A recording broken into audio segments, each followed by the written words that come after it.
It's not your job to agree with everything the client says.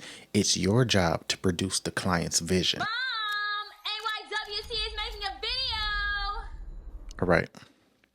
Let's talk about when you have creative differences with the client. Now, when you're doing a shoot with a client, whether it's branding, corporate, senior photos, you and the client are not always going to see eye to eye. But here's the thing. It's not your job to see eye to eye. And that's where a lot of beginners get tripped up. It's not your job to agree with everything the client says. It's your job to produce the client's vision. Now, what you can do is give your creative input, say, hey, I think this would work better. Or have you thought about this? Or can we try this? What your job is not to do is to push your creative input onto the client so much that it doesn't become their shoot anymore.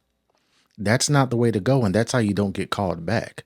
Now, if the client gives you full creative control, boom, it's your show. You know what's going to look good, you know what's going to make that client look good, and everything is going to come out great. That's only if the client gives you creative control.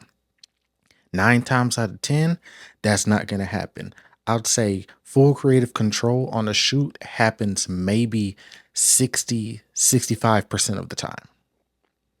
Your job is to make the client look good and to get them a return on their investment. If you don't agree with the client, you can offer your input. If they say, no, I want it this way, your job is to say, okay.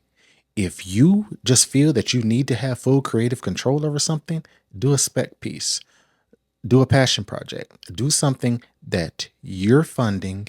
You pick who's going to be in it. You pick what it's going to be. So that way you have full creative control and you're not bumping heads with the client. So remember, the client is in charge of the shoot. You are here to make them look good and to make their vision look great on camera. You may not agree, but it's not your job to agree. It's your job to get them what they want. If they accept your input, great. If they don't, great. You're still going to make sure they look as best as you can, whether they accept your input or not.